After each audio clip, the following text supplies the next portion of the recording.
मेहमानों से आपको मिला देते हैं। बेहद खास मेहमान हमारे साथ इस चर्चा में जुड़ रहे हैं। दिनेश निगम त्यागी जी, वरिष्ठ पत्रकार, हमारे साथ चर्चा में हैं। और बहुत स्वागत आपका। वंदना त्रिपाठी जी, प्रवक्ता बीजेपी, संतोष सिंह गौतम जी, प्रवक्ता कांग्रेस, आप दोनों का बहुत स्वागत। और राजनीतिक विश्लेषक निरंजन पोद्दार जी हमारे साथ इस चर्चा में जुड़ रहे हैं। आप सभी का बहुत स्वागत है। निरंजन पोद्दार जी, क्या वाकई प्रदर्शन से, इन प्रदर्शनों से कांग्रेस के अंदर की गुटबाजी भी बाहर आ जाती है क्या? देखिए प्रशांत जी, मेरा ये मानना है कि आप ये मान के चलिए, पहले तो मैं जिस तरीके से जो विवादित बयान था, थोड़ा सा उसके ऊपर कुछ बोलना चाहूंगा।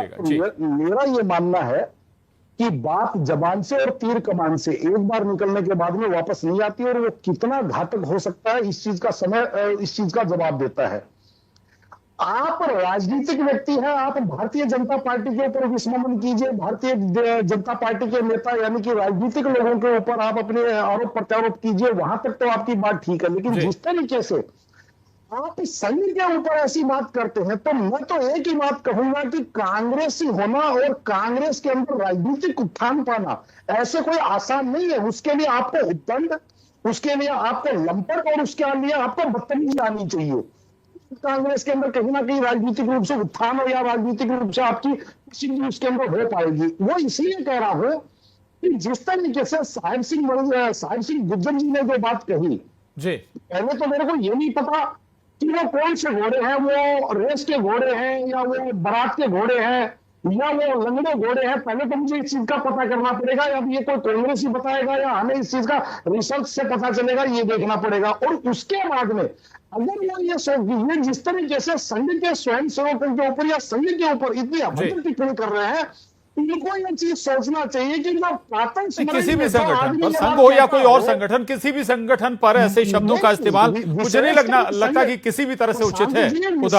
संघ की बात इसलिए कह रहा हूं क्योंकि संघ का स्वयंसेवक प्रातः स्मरणीय ये बात कहता है कि 13 रोज हम अमर रहे, हम विचार रहे ना रहे। फिर राष्ट्रपति प्रणब मुखर्जी का कांग्रेस जो जिसको कहते हैं जन्मजात कांग्रेसी थे, वो भी संघ की शाखा में गए, क्या वो भी नपुंसक से? नहीं, वो एक संगठन का अपना तरीका हो सकता है काम करने का।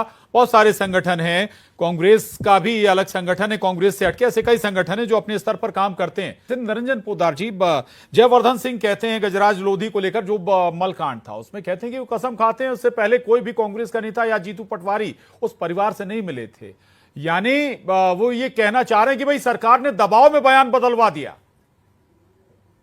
देखिए ऐसा है प्रशांत जी, निश्चित रूप से ऐसी जो घटनाएं होती हैं ये विवेचना का विषय होती है। बिना जांच और बिना विवेचना के, चाहे आप इस पक्ष की बात करते चाहे उस पक्ष की बात करते, मेरे हिसाब से वो उचित और सही नहीं होती है, पहली बात। दूसरी बात, अगर जिस तरीके से आज के बयानबाजी की मैं बात करूं, उसका राजनीतिक पहलू की अगर मैं बात करूं, आप ये देखिए कांग्रेस को अभी भी ये चीज समझ में नहीं आ रही है कि मध्य प्रदेश आरएसएस की दूसरी सबसे बड़ी प्रयोगशाला रही है, और उसका परिणाम आपको 2024 लोकसभा चुनाव, 2019 लोकसभा चुनाव, 2014 लोकसभा चुनाव और लगातार पिछले 4-5 विधानसभा चुनाव। लेकिन रीढ़ है, ठीक है, ये सब जानते हैं भाई, संघ बीजेपी की रीढ़ है और संघ का बहुत बड़ा महत्वपूर्ण योगदान होता है जब भी कोई भी चुनाव होता है बीजेपी के लिहाज से। माफी चाहूंगा, चर्चा यहीं खत्म करेंगे। बहुत शुक्रिया आप सभी खास मेहमानों का।